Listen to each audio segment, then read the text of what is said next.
It is a great privilege for me to be sitting here next to this very special person by the name of Dr. Shashi Tharoor, a very accomplished a person, writer, and very erudite, very smart. So I feel that I'm really sitting next to the person who will do justice to the legacy of India's Indira. It is 100 years this year since she was born. And this lady of great courage, character, steely determination, this lady, what she had the courage to do, to take India to great heights. So now, Dr. Shashi Tharoor, can you tell me about the best of India and Indira's India? Thank you. Is this working? Yeah. Thank you very much. Your Majesty, it really is a privilege for me to be alongside you launching this book. It was put together as a centennial tribute by my political party, the Indian National Congress, but I would commend it all to you whether or not you have any political sympathies in that direction, because it has some remarkable essays and some astonishingly rare photographs. One essay in the book is a tribute by His Majesty the Fourth King, Wangmo Wangchuck, who's written a wonderful reminiscence of his family's association with Indira Gandhi and her father, Jawaharlal Nehru. And there's a terrific photograph of the Prime Minister Nehru and Indira Gandhi with the third king and the fourth king, your husband, all of 3 years old in the photograph. All of 3 years. And have you ever spoken much about the family associations with him? We have lived the family associations with him.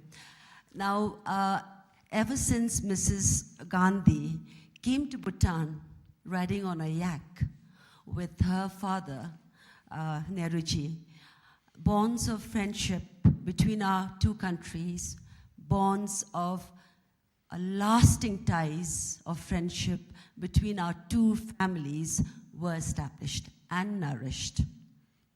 Yes, and I think the photograph shows that, their closeness. You asked about the best of Indira and of Indira's India, or India's Indira. It's called India's Indira because it is a book about her life. At the same time, in many ways, the India that she shaped was of great importance. If I had to pick two things, I would say on the domestic front was her great emphasis on poverty reduction.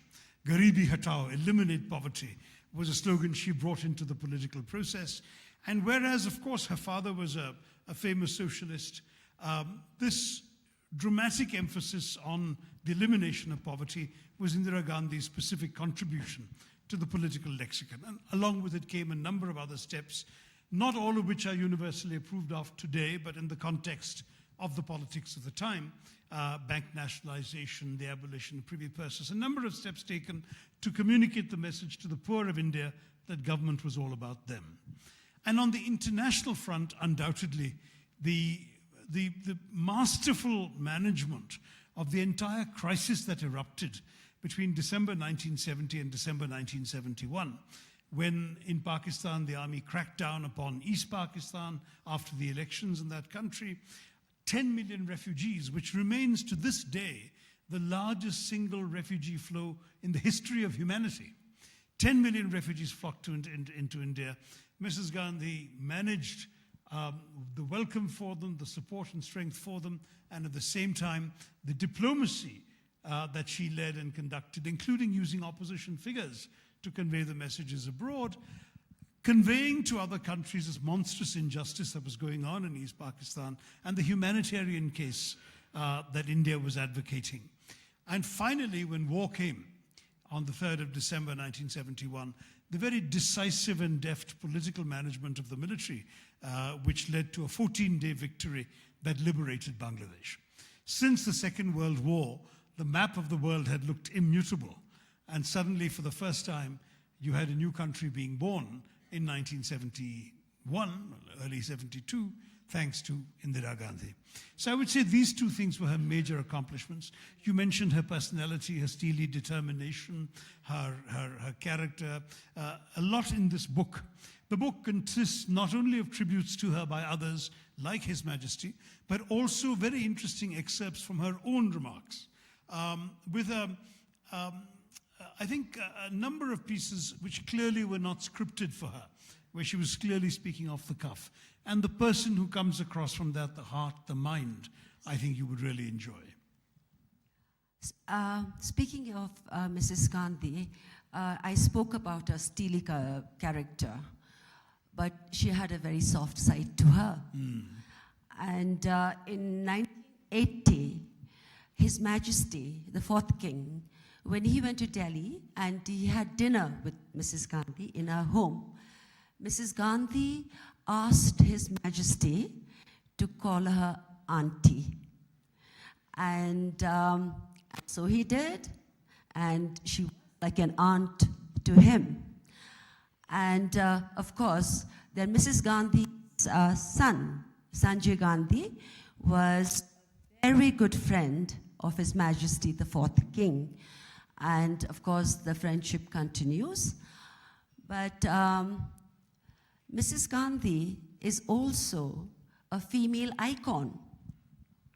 For instance, she showed the world very early on what a woman, what women were capable of accomplishing. If they had the vision, the strength, and the determination to do what they had to do. And she did, actually, so much for India. In fact, in the political world, in the international world, she was greatly admired. I remember a picture of Mrs. Gandhi with President Nixon at that time when she went to visit America. And she wasn't very tall. I think perhaps she must have been as tall as I am, without my heels. I think that's about right. But she was a towering lady with a great personality. And she had this wonderful streak of gray in her hair.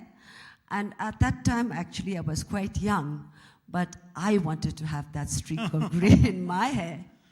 So tell me. Yes. You're quite right about the extraordinary image and the iconic stature she had in the world. In fact, when she became Prime Minister, a lot of people wondered if a woman could be able to handle this rather traditional society and of course, a very male-dominated government otherwise. But she did it with great aplomb, and what is more, as you know, she actually split the party and the government and asserted her own control, so that in many ways she was a more powerful leader than some of the men who've succeeded her in that high office. And that's again a remarkable thing. And on the international plane, you're quite right. She was considered a tough cookie, especially by the American presidents whom she had to deal with, because she didn't give them much quarter. And at the same time, she did have a great deal of admiration in the non-aligned world. Absolutely, yes. When she led those non-aligned summits. Indeed. Very, very high respect. In fact, His Majesty, our fourth king, Jigme Singh Wangchuck, he was one of the original members of the SARC in this formation. And during the SARC meetings, it was very evident that she was really the man. Well, that, I think, Your Majesty, is an unfair way of saying it, because, you know, when she first became Prime Minister, Before that, she had briefly been Minister for Information and Broadcasting Yes. in Prime Minister Shastri's government. Yes, yes. And at that point, Yes. when the war with Pakistan took place in 65, Yes. the earlier war, there was this comment made about her that she was the only man in the cabinet. Absolutely. Now, I found that terribly sexist because it assumes that only men are capable of the toughness, the courage, the confidence. I find many of the women I've known are far courageous than many men I know. So let us give you yourself a match. Thank you so much.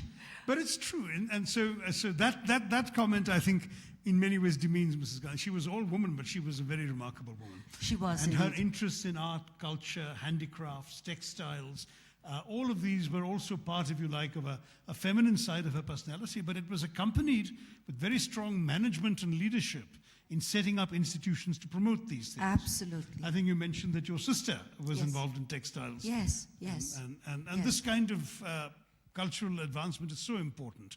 We in Bhutan admire your garments and costumes, and it's striking to see Bhutanese people dressed the way they are.